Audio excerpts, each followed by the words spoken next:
morning, Bucknutters. Welcome to the Bucknuts Morning 5 here on Wednesday, November 16th, 2016. I am Dave Biddle. Very happy to be joined by Steve Helwagen. Steve, good news for the Buckeyes last night. They moved up to number 2 in the college football playoff rankings. That was expected. I think some more good news was, as crazy as it is to say, Michigan being third helps Ohio State. I just cannot imagine a scenario, Steve, where number 2 Ohio State wins the next 2 games, including against the number 3 team in the nation, according to the committee. They have a win over Wisconsin, who's a top team. Their only loss is to Penn State, who's a top 10 team. And they also have a 59-point victory over the number 18 team, according to the committee, Nebraska. Plus, they have the best non-conference win of anybody in college football, going at Oklahoma and beating them to a pulp by 21 points, and it could have been worse. Steve, I just don't see a scenario where Ohio State, now being number 2, wins its next 2 games and then falls to 5th or worse. Agree or disagree? I would agree with you. I think that they have to play well. I don't think that they necessarily have to win these games by 40 points, and they certainly aren't going to beat Michigan by 40 points. But and I don't think they're going to beat Michigan State by 40 points. But I think that they need to be convincing. They need to play well, and I think that would help the cause. I mean, if they look good doing it like they did, and this is an outrageous example, the Wisconsin Big Ten championship, 59-0. I mean, if they have, a 10-point win, maybe a 20-point win over Michigan State, and 7 to 10-point win over Michigan, I think they'll be just fine and not worry about it, because they will have done everything in their power they could possibly do. The only major conference team that's undefeated is Alabama, so everybody else is on equal footing, so to speak. I don't know how you can compare a 2-loss team to a 1-loss team. I don't think that works out that well.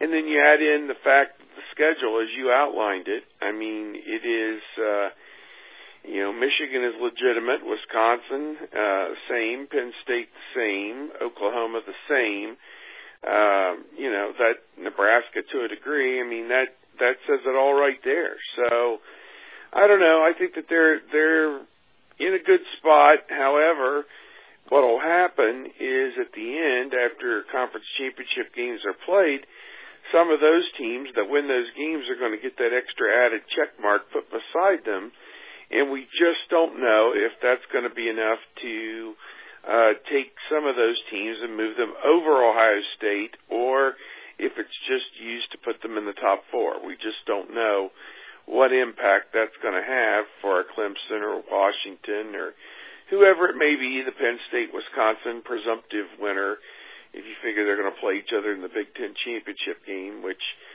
again, that's not 100% etched in stone, but the idea that Rutgers or Michigan State would, who have a grand total of 1 Big Ten win between them,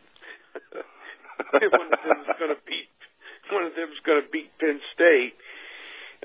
Doesn't seem entirely likely. So, I think it's going to be a lot of fun going down the stretch here. And, could I put Ohio State in the playoff ahead of Penn State? That's going to be tough. I think that's going to be tough to see. If Wisconsin wins it, I don't think there's any question Ohio State should be in, because they beat them head-to-head and played a tougher schedule and so on and so forth. So I'm going to go through the top 10 just if there's anything that surprises you about the top 10 that was released last night. Obviously, Alabama number 1, that's not a surprise. Ohio State number 2, Michigan number 3, Clemson is 4th, Louisville is 5th, Washington is 6th, Wisconsin 7th, Penn State 8th, Oklahoma 9th, Colorado 10th. Any surprises there in your opinion? I thought, again, late Saturday night I put on Twitter what mine would be, and I made the mistake of putting Oklahoma ahead of Wisconsin, and I immediately got called out on that. I think Wisconsin's where they ought to be. And as far as Clemson and Louisville, Clemson beat Louisville. Clemson, in my recollection, played Auburn, I believe, early in the season, which is somewhat of a good win.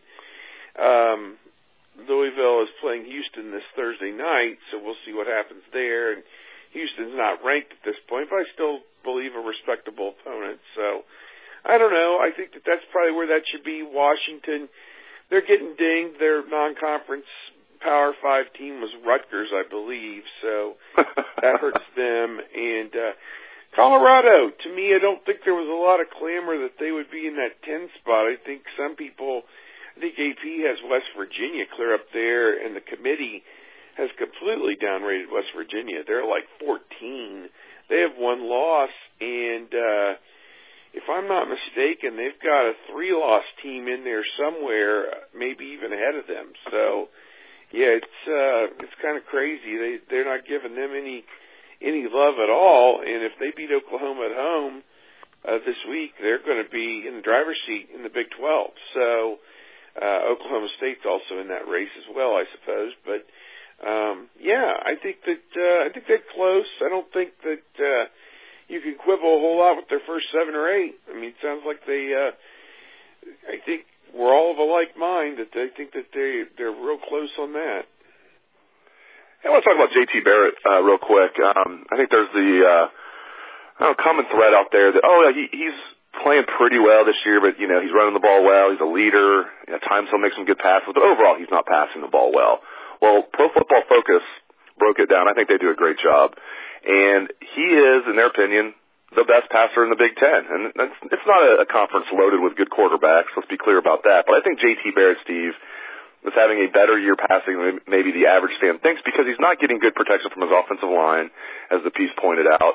At times his wide receivers aren't helping him. At times it's his fault, too. At times the play calling is not helping him. But overall, J.T. Barrett's having a better year, I think, than maybe some Ohio State fans believe. Yeah, I think he's been a great constant for Ohio State this year. I think he's probably completing somewhere around 65% of his passes. He's the OSU career completion percentage leader, and amazing. And just imagine where that number would be if he didn't have, 2 or 3 drops by his guys. They're starting to come together. The Zone 6 that I've lampooned in recent weeks is starting to put it all together. You love that, don't you? You love that Zone 6, don't you? Noah Brown dropped a pass early in one of the games, and I tweeted, this Zone 6. But,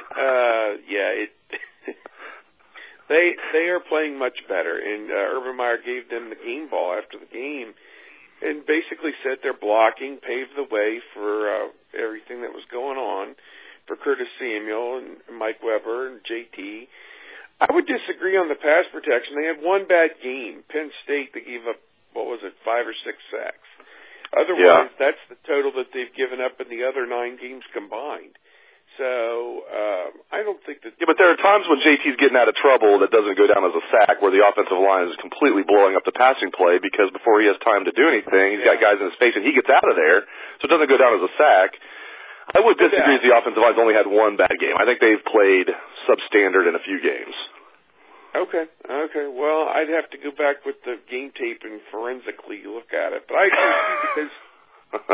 The one play, I want to say, against the last team that they played at home, Nebraska, he escaped the pocket and got out to the left, and he and Terry McLaurin did the scramble rules, and he hit McLaurin for the touchdown, and this was to McLaurin's credit that he got hit and held on to the ball. That's not a play that Zone 6 was making prior to that, the tough catch in traffic. So we're starting to see those guys help him out a little bit. They're growing into their roles, and that's great to see. And I think that he is, whatever kind of adjectives or words you want to use to describe him, it's probably not enough because he's a great leader as well as a great player, and just seems to be the heart and soul of this team. So I think you just gotta ride it out with him. And he may have some up and down days, but he is playing great football right now. There's no doubt about that. Yeah, I agree with you. He has, throw some stats out there. He is number 1 in the Big Ten in passing efficiency. He is 17th in the country in passing efficiency. So, again, I think J.T. Barrett's probably playing a little better than maybe some fans give him credit for. Not all Ohio State fans. I know there's people listening to the show that are like, come on, I think the guy's great. I never dog him, but I think he's playing even better than maybe the majority of Ohio State fans think. Last thing before I let you go, Steve, Buckeyes, they're favored by 22 points at Michigan State. this Saturday, high noon. Buckeyes have not lost in East Lansing since 1999, and they played very well there. There's been times they've just blown them out. They were actually an underdog when they went up there 2 years ago, and they handled them by 12 points, and really it could have been a lot worse than that.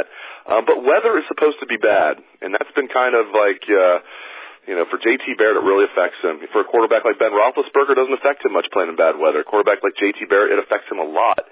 Your thoughts on this point spread? How do you think it's going to play out, and are you concerned about the weather factor?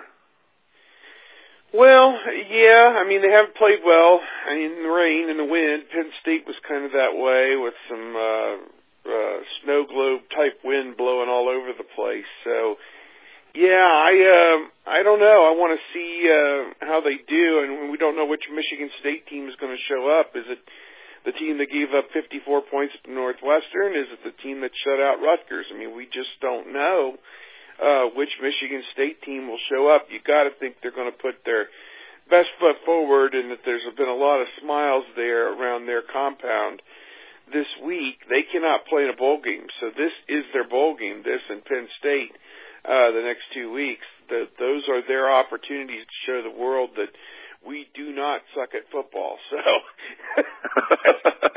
as we have all season. So.